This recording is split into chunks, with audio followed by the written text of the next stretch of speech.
This is a description of one of my fellow workmates when I was working in my career somewhere between 1985 to 1990. His name was Dennis Marks. It's a 2-page typed document, and I hope you can see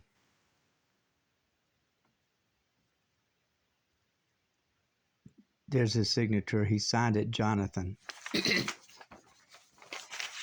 But his real name is Dennis Marks. He came out to work on some computers, and he and I were talking and we were working on computers because I was working with him. I did a lot with computers then. And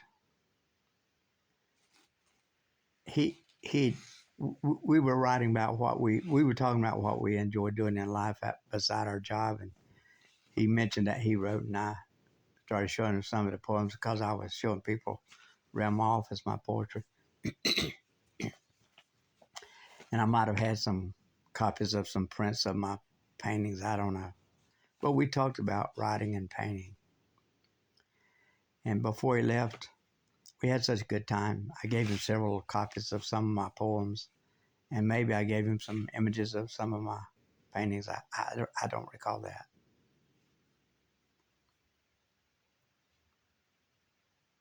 Anyhow, he typed up this 2-page description of this character called Travis of Bickley as if I were a knight.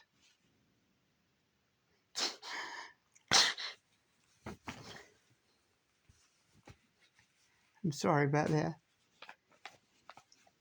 He passed away about 15 years ago.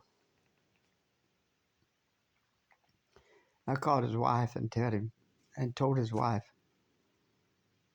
that I had this description he'd given of me, and I told her who I was and how sorry I was to hear he had passed.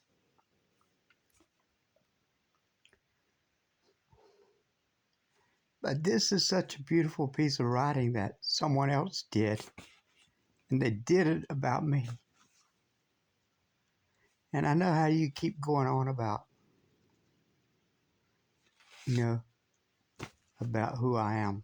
So I'm going to read this to you, and I've sent you already on your email a copy of the text that I've transposed to my memo app.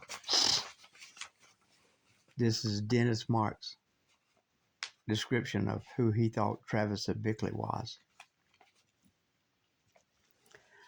I was on a journey into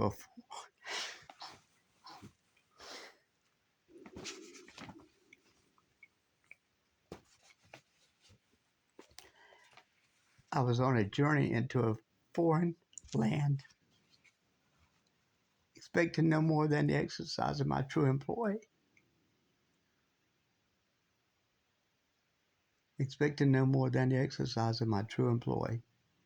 And though of a general nature to merely skim the pond, exchanging no more than pleasantries and the usual banter. I found myself this day unaverse to greater immersion should an entertaining and reasonable sport descend. One I know from the past had been become and ply my trade, and we fell to the challenge of the task with enthusiasm. But I scarce imply we had more than a passing acquaintance, facial recognition buttressed only by infrequent encounters. So perhaps it was in the coalition we formed to do the job, some recognition of kinship in a deeper realm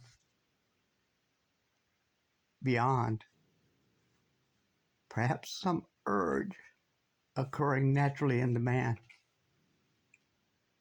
But when the tools had been tabled in satisfaction, he offered a glimpse of himself apart from the station occupied to make his wage and pay his way in the world. It was Travis Sweat, liege and loyal servant to the crown, who bid me enter his cube, furnished in the requisite decorum. But it was Travis of Bickley, voyager and scribe of life, sharing the callings of the inner man framed upon the wall. With a cascade of words, he described his eye for scenes that captured his mind until his hands His hands could translate that piece of the world into lines and colors on the canvas, as seen by the true son of Bickley, that faraway manger standing as a totem at the center of his life.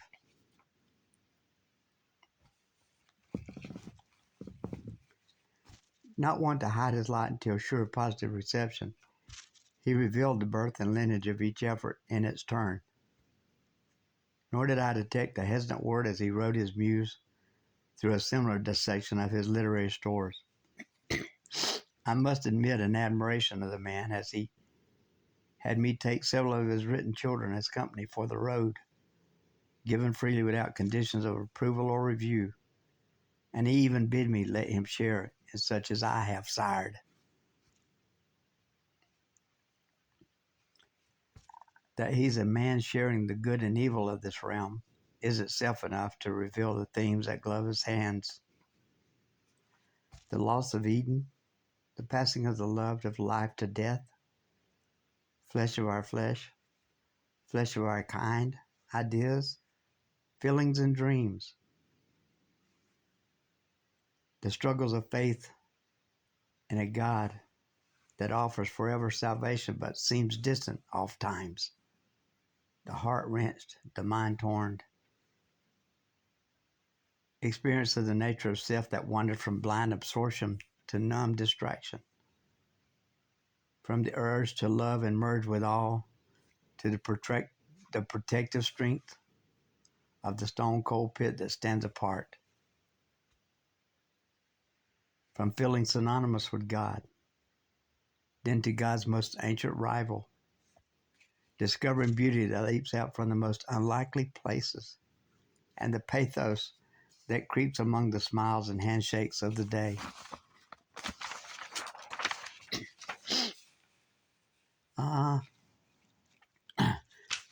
But 'tis this singularity known as Travis of Bickley who sees them only so, capturing and then letting them go, transformed and transmuted by the age-old alchemy that allows representation of our commonality to be so diverse.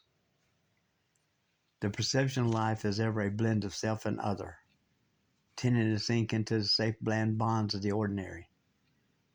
The artist discovers the unique combinations of the familiar, creates fresh and often startling ways of seeing, seeks to bind disparate particulars into a universal sense, dashes water in our face, whispers hello, and screams, "Wake up."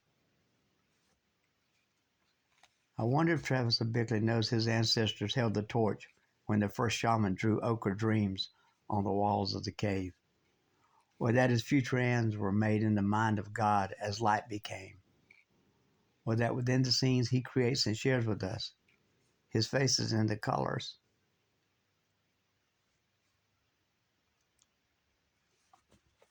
his soul amid the words, that he gives his vision to the world is no doubt a saving grace, for fullness held within leads to lesions of the spirit. Living in a four-walled time waiting for a knock, and when it comes unsure to answer or to hide.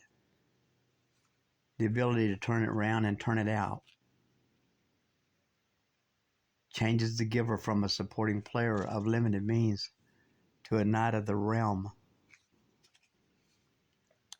Notice that of the art itself I have no ventured opinion, for I am neither critic for hire, nor sure I control projections well enough to rightly comprehend the nature of the work.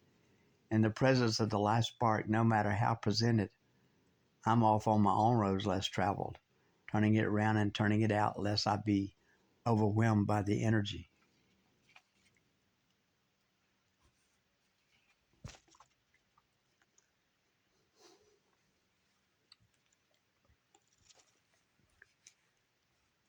So as I reach the crest of a hill on my homeward journey, I rein in and throw one leg across the saddle horn, pausing to look back and dwell upon one Travis of Bickley. Mayhaps I saw him wrongly here or there, my interpretations false. More likely they are like all else, a vague attempt to comprehend. As I fixed upon his signature, I saw him garbed in chainmail and royal colors, bearing his chosen seal. A leaf-shadowed lane dividing the center of his shield, winding to a distant mirage of a village, not unlike Calvary, from whence golden beams spread to every corner of the compass. On the left, a winged angel set to soar, arms raised in victory, feet just above a lake of swirling blood, red and sorrow black, with a single tear of shining silver rising at the center. On the right, at the entrance to the lane, double knights, one heading off into the world, one back toward the village, each bearing miniature shields of cross pin and brush. Well met, Travis of Bickley. Fare thee well. Jonathan. Sorry about the tears.